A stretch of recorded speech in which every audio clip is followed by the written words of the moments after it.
Episode 660. Yi Shu and Deception pressed on for a while longer, spotting isolated teams along the way but never making a move. Deception was starting to get impatient. Why not kill them? Yet another squad slipped past. Deception was getting frustrated. Look over there. Yi Shu gestured to Deception, indicating another direction. Deception turned his head and saw another squad rounding the corner. They're concentrating their forces. Our space is shrinking. This isn't a good time to strike. Our earlier moves always had some breathing room, but now openings like that are hard to come by. They're packed in tighter. What now? We'll need to relocate on a large scale. This way. They haven't locked this area down yet.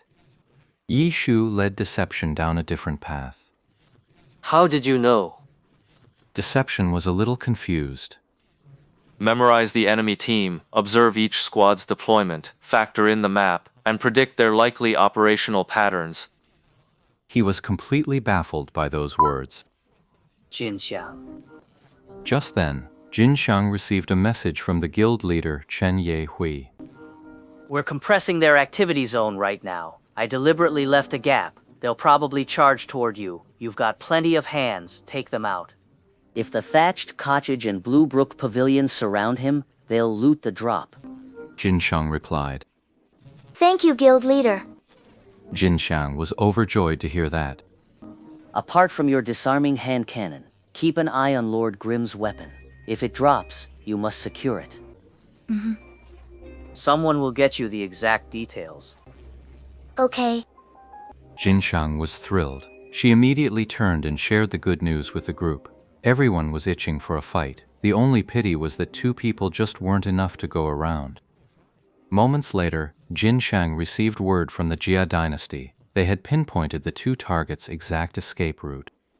Jin Xiang quickly checked the map. After a brief study, she led her team to set up an ambush ahead. Yi Shu and Deception had a rough time of it on their end too, constantly needing to dodge and hide from small teams, and even Deception could feel how much denser the search had become. But as they circled around, the need to hide finally lessened. Deception realized they were gradually breaking out of the enemy's encirclement. For a long stretch after that, the two of them didn't bother with any evasive maneuvers at all, because they simply didn't run into anyone. We broke through? Deception was a little surprised. Back then, he hadn't even faced such a dense encirclement, and he'd still ended up battered and bloody. Following Lord Grimm's lead, stopping and starting at an unhurried pace, they slipped through the encirclement without a sound. I told you, their formation's still a bit loose on this side. Oh? Before Deception could even respond, someone else did. In an instant, players burst out from inside the house and onto the roof. Not 5, not 10. Deception swept his gaze across them, and there were so many he couldn't even count them all at once. Seeing this, Deception actually cracked a smile. The setup here is a bit loose.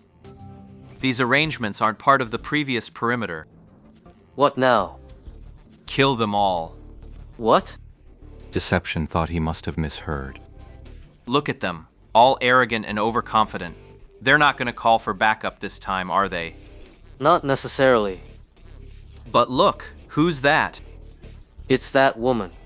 Right, she wants to take back what she lost herself. If someone else picked it up, why would they give it back? So they'll just stand there and let us kill them one by one. Don't worry, I have a plan. Me? Afraid? Deception charged forward immediately, his target locked on Jin Xiang. Having already lost to Deception twice, Jin Xiang was hardly going to be caught off guard. A launcher, a pure ranged class, should always keep the enemy from closing in.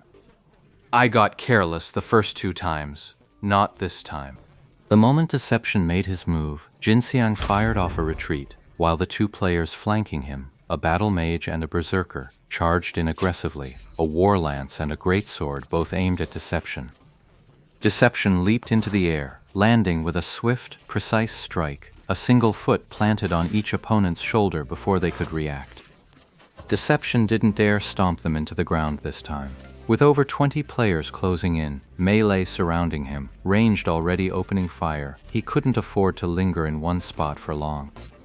He planted a foot on each shoulder, then flipped backward to retreat.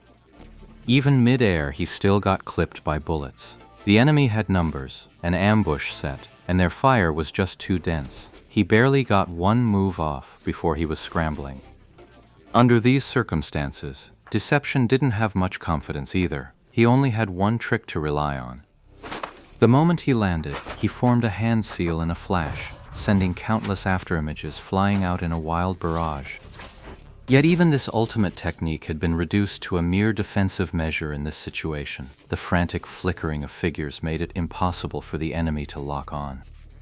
But the other side didn't seem too bothered by this attack. Everyone was just tossing out random skills. If a flying figure got hit, it got hit. If it didn't, it didn't. They weren't in any hurry at all. Yi Shu, of course, had people coming for him too. But unlike Deception, he didn't get flustered or frantic. Using others as weapons was his go-to move in group fights, and he easily knocked over the two who charged in first.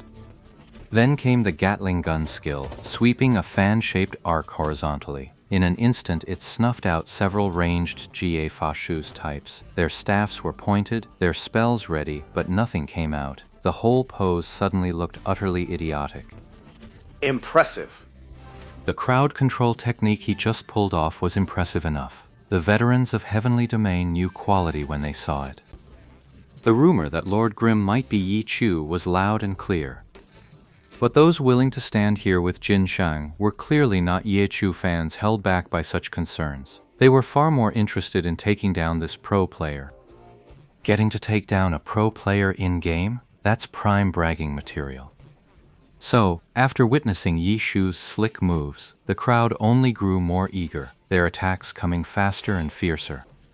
Yi Shu quickly rolled Lord Grimm out of the way. The attacks chasing after him all missed, and even the ones that seemed about to land were unexpectedly blocked by a shadow clone that Deception had flashed in front of. Coincidence? Or was that intentional dodging? Did Deception move to block on purpose? No one bothered to think it through. It was just one of those split-second things. Under that concentrated volley, Deception's Shadow Dance lost 2 of its clones in short order. Fewer clones meant a cleaner field, and the enemy's attacks grew more targeted.